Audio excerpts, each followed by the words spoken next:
Merry Christmas from the Legal Geeks.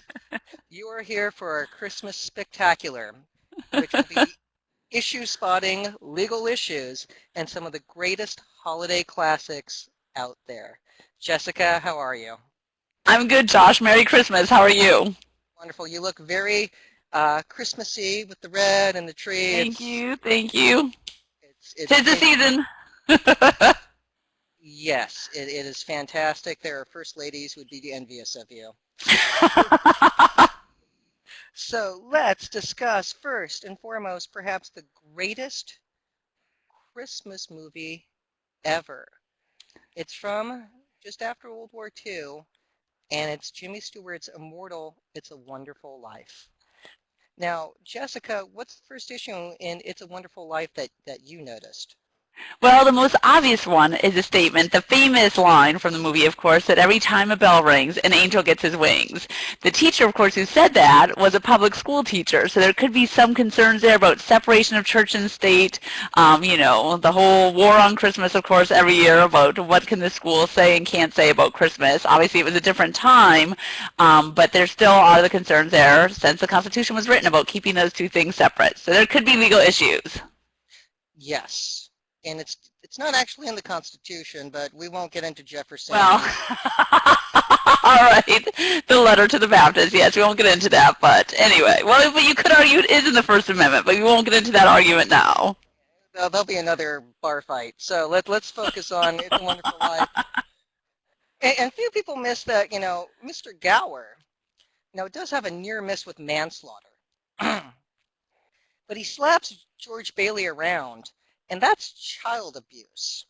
The and that kind of gets a free pass. Sure, it's the 1920s, but that's still disturbing.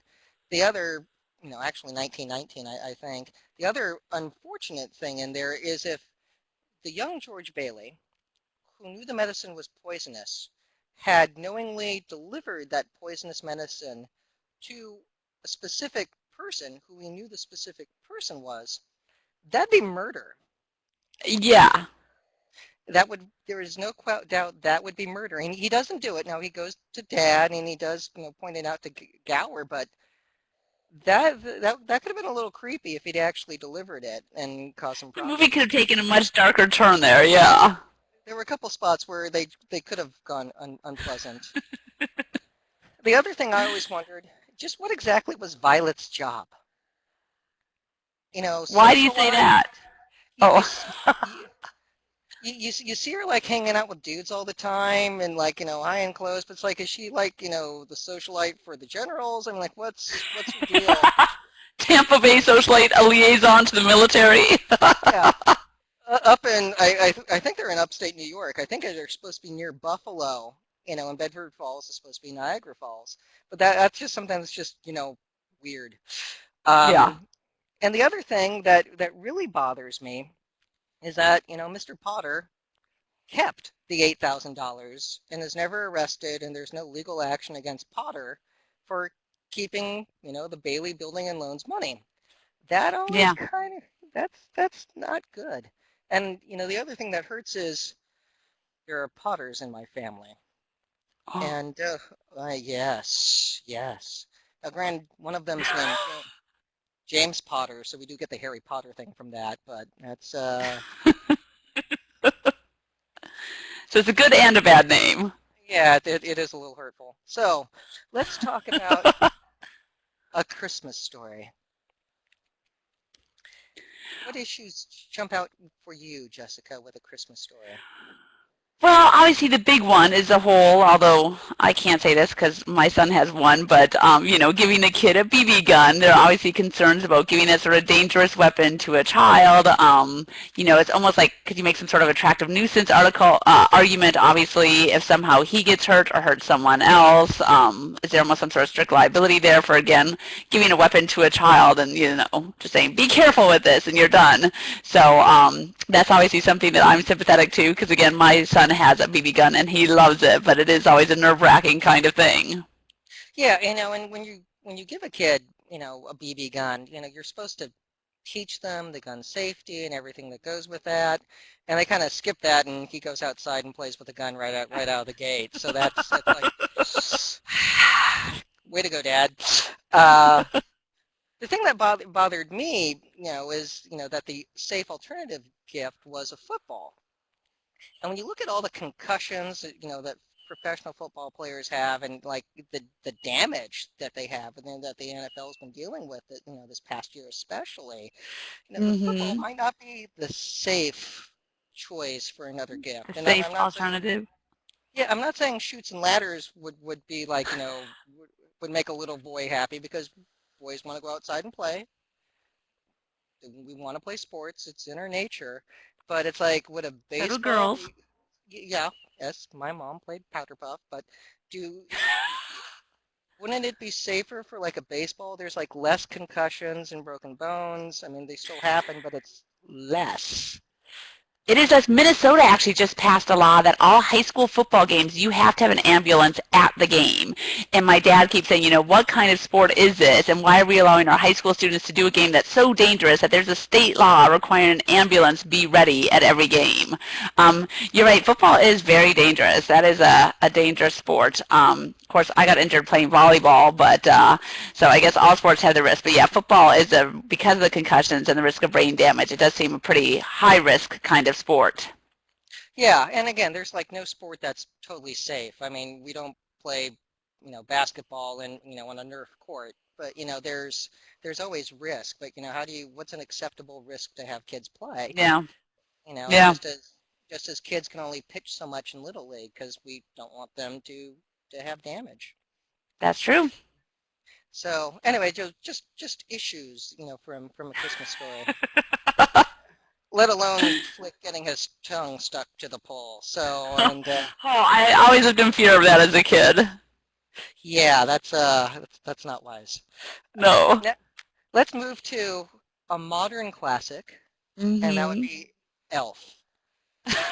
First, I have to say, I have to give a shout out to Elf. Let my kids watch it this year for the first time, and they love it. They think Buddy is hysterical, and my son is a big Bigfoot fan too, and so he really appreciated the homage to the Patterson film. He even knows the name of the Bigfoot film that actually shows Bigfoot walking through the woods, and they have the scene at the end where they capture Buddy on the news footage walking through the woods in Central Park, and it's like a dead on, scene by scene or strip by strip, what I'm blanking on the word, but clip of the Patterson film. And so that's very funny, and that's Isaac's favorite part of the whole movie. Yes, and that was clever, just as the Four Horsemen of Apocalypse and the Central Park Rangers. But That was but my favorite. mine too. Let's But see. legally, so what are the legal issues? Legal issues would be adoption. How did Papa Elf adopt Buddy legally? Sometime in the 70s, I guess, or late 60s, depending on when that actually happened in his birth and when he was in there. And did the orphanage ever file a missing person report? Because if an orphanage loses a baby, there's gonna be problems with that. You would think there would be concern for that. As for the elf part, I would assume that Santa was just kind of some sort of beneficent king, and so they didn't really have to have laws or bureaucracies. He could just say, Papa Elf, you take this baby, and it's done. But yeah, the orphanage, you did hope that hopefully somebody would have turned something in. There would have been a missing child report filed. Maybe actions taken against the orphanage. And if there was a judge, he could have been claymation up in the North Pole. So, there's that. So, and the other thing is reintegration into society. It's like, okay, you've been a missing Mm-hmm. person for 30 years. Now you're going to go start working. There's HR stuff. There's Social Security stuff. I mean, and it's like, sure, he has a birth certificate, so they could actually track that down. But then you're Oh, explaining I've been at the North Pole for 30 years. Um, yeah. that's a little weird. Legally, Uh, it'd be hard to get your tax or your income paid because they'd want a copy of your driver's license for your W-9 or a passport or something. Yeah, that does seem awkward, and that happens a lot in movies actually, where there are people who just disappeared and then they show up with none of that paperwork that we all need, that we don't think about, that you need to get through everyday life, and they never address in the movie. How do you get around the total lack of that kind of paperwork? Yeah, well, again, you don't have lawyer consultants because that could make the movie boring if you actually got in. They might not The like that. minutia. Yeah. Again, the lawyers are going like, whoa, whoa. And I'm sure there are HR people going like, time out. Time out. Where are the forms? Yeah, whoa, there's some paperwork to fill out here. Let's get into one that I think is very sweet, and I really like this because again, I'm a Tom Hanks fan, and I'm gonna go with Polar Express. And while I'm not a parent, I do a lot of volunteer work and helping other people's kids, and I can't help but wonder, did any of the parents teach their kids stranger danger? Like, don't get into a car with someone. How about not get on a train, Yeah. in the middle of the night? Did that not Did parents talk to their kids after this movie, don't get in a train with a stranger? No matter how tempting, no matter how awesome in the movie, yes, don't actually try this in real life. Yeah, Yeah, I am concerned. that's kind of follows the Home Alone. Obviously, a lot of movie plots do center around parents being very neglectful of their children, which is often one of my issues with a lot of movies. I'm like, as a parent now, I get very anxious when the parents are so clearly like just neglectful, or the kids are just running around doing things unsupervised by the parents. And obviously, it makes for a much better plot. It's kind of like, good lawyers can be killjoys on movies, good parents can be killjoys on movies, because then the kids can't go off and get into wild adventures. But it is nerve-wracking. Yeah, well, it's weird. It's like, whoa. It's like, do we really allow this? So, well, let's go back to the end of the '80s and what I think is one of the classics because it's Oh, on annually now, and that would be Scrooged. Since we are Scrooge is talking, fantastic. love the movie, but Love Bill again, Murray. uh, he's a cool cat. Um, we're not going to break into song right now. Uh, we won't put a little love in our heart, but I, I'm a little concerned with, Elliot Loudermilk, played by Bobcat Goldthwait, with his siege on the control room. How did you avoid any lawyers getting involved after that? Because he took people hostage. He Yeah. tied he tied up Bryce Cummings, who's assaulted in his own right by the censor who sits on his lap and starts, kissing him, which again has its own problems right there. Hmm.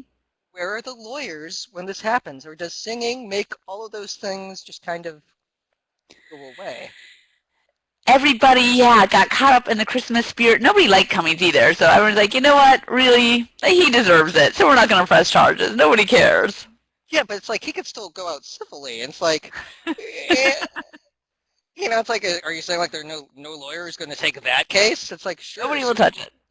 sue a big TV network, because he was, physically assaulted at gunpoint and then, physically assaulted by a censor. Or did they just cut him a check and call it even?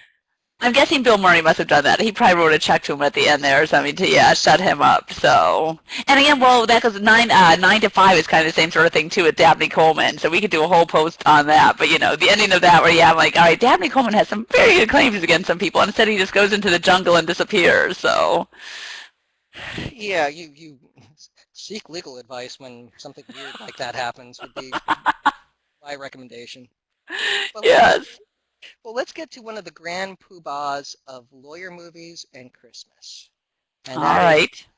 Miracle on 34th Street, and the 1947 version, where the gentleman who played Santa Claus won an Oscar for his depiction, and it has a lot of courtroom scenes, a lot of courtroom scenes, and because the hero's a lawyer at Yeah. Christmas. Yay!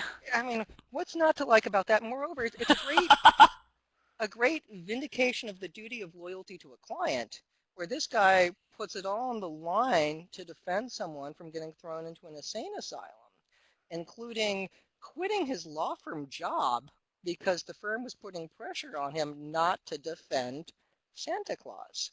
So he quit and decided to go out on his own in order to help another human being from being prosecuted by the state.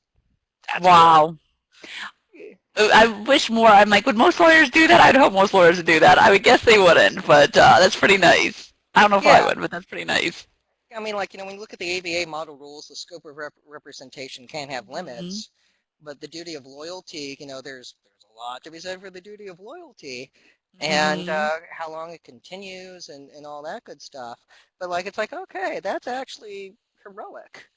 the way that they depicted him from getting prosecuted. Mm-hmm. The other fun part is it focuses on the judge and the district attorney. And like with the judge, his grandkids refused to talk to him because he was the one who ordered the lunacy hearing on Santa Claus.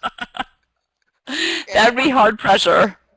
and then when he like asks his wife, it's like, hey, what's up with that? And she lays into him too. It's like, okay, so home life took a hit, and he's also getting pressure from the mayor going like, don't do this.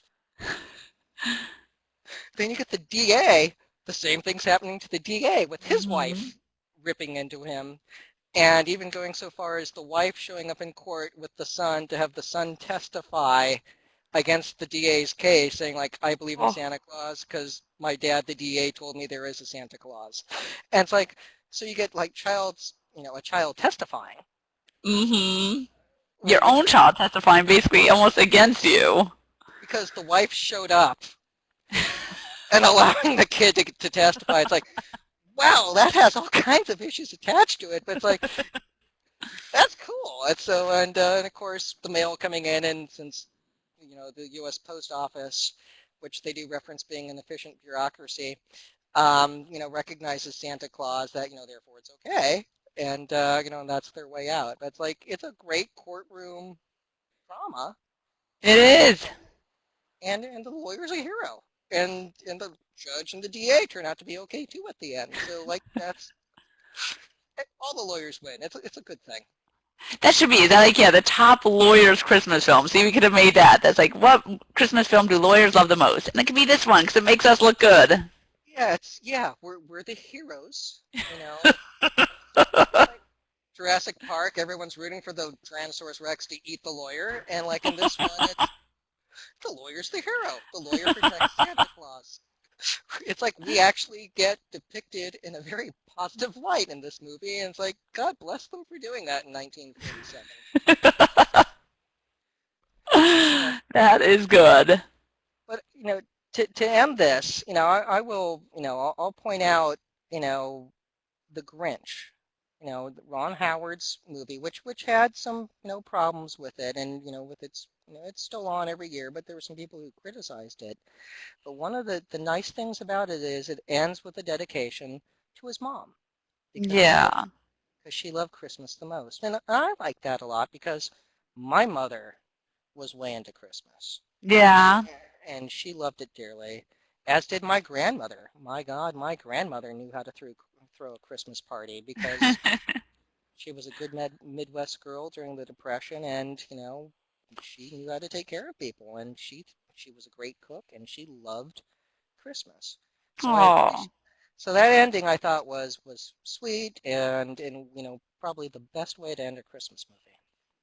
That is. It struck close to home. Well, that's very sweet, Josh. And Christmas is obviously very special to you.